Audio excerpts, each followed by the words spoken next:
"Don't waste your time with him. He's just a useless old man," a voice echoed through the dark forest. But the young Navy SEAL remained silent, his determined gaze fixed on the trembling elderly man before him. 24 hours later, the sound of helicopter blades thundered throughout the forest, and what happened next was something no one could have anticipated. What do you think about the courage and sacrifice of soldiers? If you're moved, leave a 1 in the comments below. Jack Reynolds moved silently through the forest, his footsteps barely disturbing the morning dew. At 42, his body still carried the disciplined posture of his Navy SEAL days, though his eyes now held a quieter kind of vigilance. 3 years into civilian life, these dawn hikes had become his sanctuary, a place where the memories couldn't find him so easily. The morning light filtered through the canopy, casting dappled shadows across the forest floor. Jack paused, his trained senses detecting something unusual. 20 yards ahead, an elderly man stood, disoriented, clutching a worn map with trembling hands. His clothes, once neat, were now disheveled, and his face bore the unmistakable exhaustion of someone who had spent the night outdoors, unprepared. "Sir, are you all right?" Jack called softly, approaching with measured steps. The old man startled, relief washing over his weathered face. "Thank God," he breathed. "I've been walking in circles since yesterday afternoon." Jack reached him, noting the military bearing that age couldn't erase. "I'm Jack Reynolds," he said, extending his hand. "George Winters," the man replied, his grip surprisingly firm. "Korean War, 27th Infantry Division, though that was a lifetime ago." He attempted a smile that didn't quite reach his eyes. "Foolish of me to come out here alone. I just wanted to find the old training grounds before I couldn't anymore." Jack nodded, understanding immediately. Some places pulled at you that way, demanded to be revisited, remembered. "Let's get you out of here, sir. I know these trails well." As Jack offered his canteen, George's embarrassment was palpable. "I should have known better at my age." "We all make mistakes," Jack assured him. "The forest doesn't discriminate, takes the young and fit just as easily as anyone." They had been walking for nearly an hour when voices carried through the trees. A camping group, 5 men and 2 women, came into view around a bend in the trail. Jack raised his hand in greeting. "Excuse me," he called. "We could use some assistance." This gentleman got separated from his group yesterday. A tall man with an expensive hiking outfit stepped forward, his eyes narrowing as he assessed George. "What's an old-timer like him doing out here anyway?" He scoffed. "These trails aren't for senior citizens playing explorer." Jack felt his jaw tighten. "He's a veteran, just visiting." "Veteran?" interrupted another man, laughing. "What, from the Civil War?" George's shoulders slumped visibly, his gaze dropping to the ground. "We're just asking if anyone has a working phone," Jack said evenly. "Ours are dead." The tall man, clearly the group's self-appointed leader, smirked. "Not our problem. Maybe next time Grandpa should stick to retirement home activities." The others laughed, all except one younger man at the back who looked uncomfortable. "Come on, Brad," one of the women said. "We're burning daylight standing here talking to these losers." They pushed past, deliberately bumping George's shoulder, causing him to stumble. Jack caught him by the elbow, steadying him without a word. "I'm sorry about that," George whispered, shame coloring his voice. "You should go on ahead, I'm just slowing you down." Jack watched the retreating backs of the camping group, his face impassive despite the anger building inside him. He'd faced enemy fire with less contempt than what these civilians had just shown a man who had served his country. "No, sir," Jack said firmly. "We go together, or not at all, that's how it works." George looked up, something flickering in his tired eyes recognition, perhaps of the code Jack was invoking, the unspoken brotherhood that existed between those who had worn the uniform. "Thank you, son," he said quietly. Jack nodded, his hand still supporting George's elbow as they continued their slow progress through the increasingly dense forest. Behind them, the laughter of the camping group faded, but the sting of their words lingered in the silence between the two men. The afternoon sun beat down mercilessly as Jack and George reached a small clearing. George's breathing had become labored, each step more difficult than the last. Jack noticed the older man's lips were cracked from dehydration. "Let's rest here," Jack suggested, helping George to a fallen log. He checked his canteen. Less than a quarter remained. He handed it to George. "Small sip, sir." George took the canteen with shaking hands. "You need it more than I do." "I've gone 3 days without water in worse heat than this," Jack said matter-of-factly. "Training, sir, please drink." As George reluctantly sipped, voices approached again. Jack looked up to see the same camping group entering the clearing from another trail. They had apparently circled back to this common rest area. "Well, look who it is," the leader, Brad, announced loudly. The geriatric hiker and his babysitter. Jack ignored them, focusing instead on George's condition. The older man's color wasn't good, and Jack was growing concerned about heat exhaustion. "Hey, I'm talking to you," Brad persisted, stepping closer. "You two planning to call in a helicopter rescue? Make the Rangers risk their necks because Grandpa bit off more than he could chew?" The rest of the group had settled nearby, watching the exchange with varying degrees of amusement and discomfort. "We'll be moving on shortly," Jack replied calmly. "No need for concern." Brad snorted. "Concern? That's rich. You know how many idiots like you two end up needing rescue every year? Taxpayer dollars wasted on people who have no business being out here." George attempted to stand. "Young man, there's no need. Sit down, old-timer," Brad snapped. "Nobody asked you." Jack placed a restraining hand on George's shoulder, keeping his voice level. "We're just passing through, no trouble." Brad's eyes narrowed, sensing Jack's controlled demeanor as a challenge.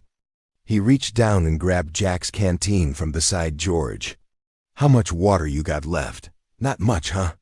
He unscrewed the cap and deliberately poured the remaining water onto the ground. "Oops, guess you'll have to manage without.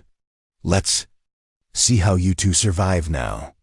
The water soaked quickly into the parched earth.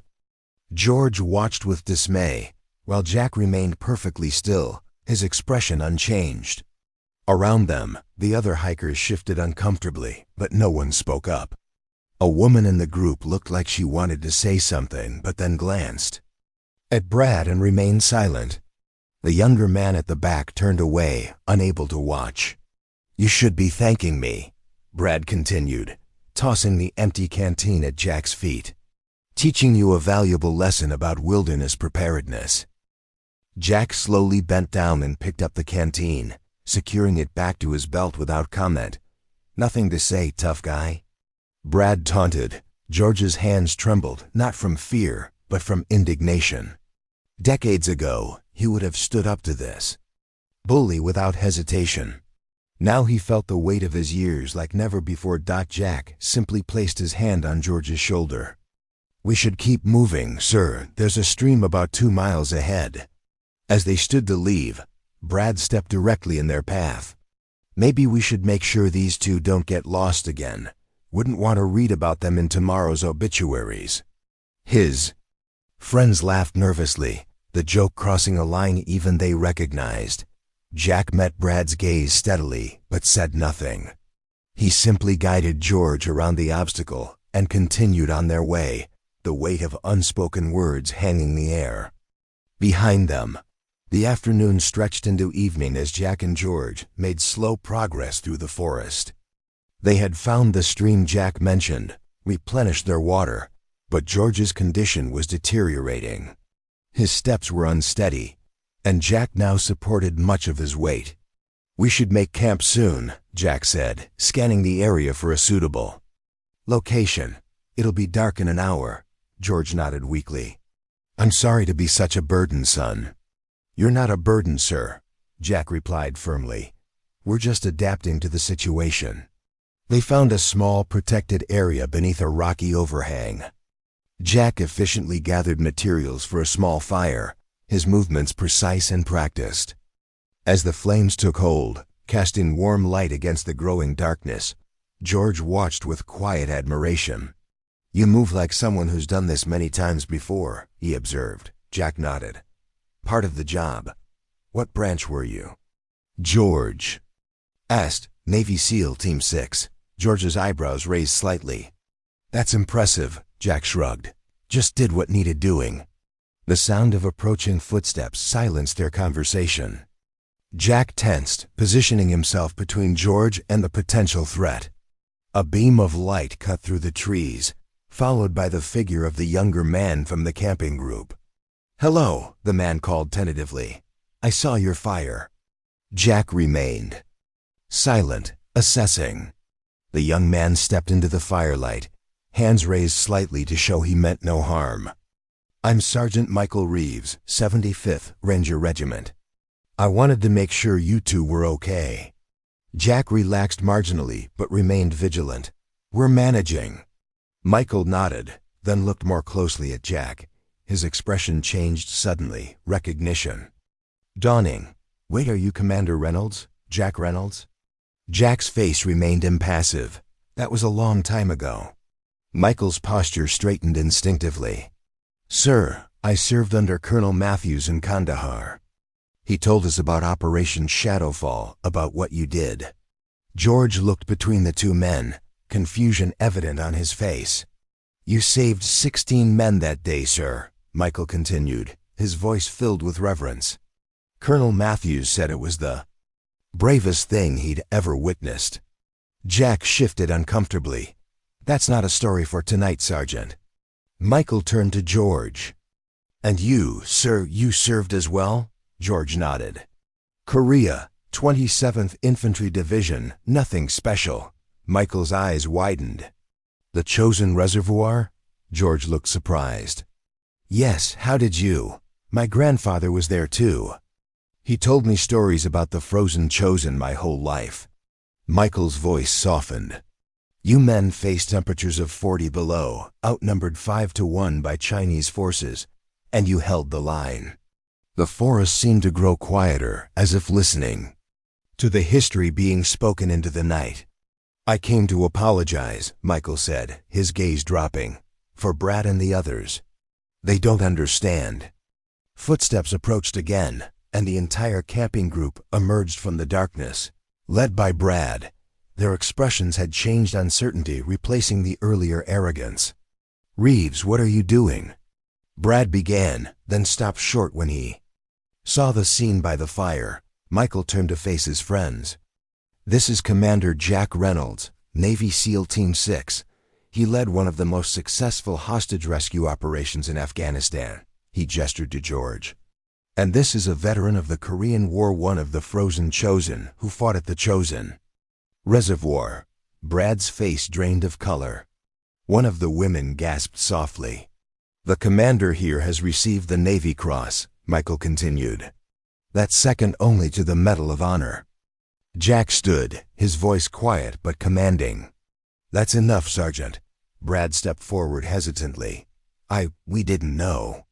"You weren't supposed to," Jack replied simply. George struggled to his feet, standing as straight as his aged body would allow. Despite his exhaustion, there was dignity in his bearing that commanded respect.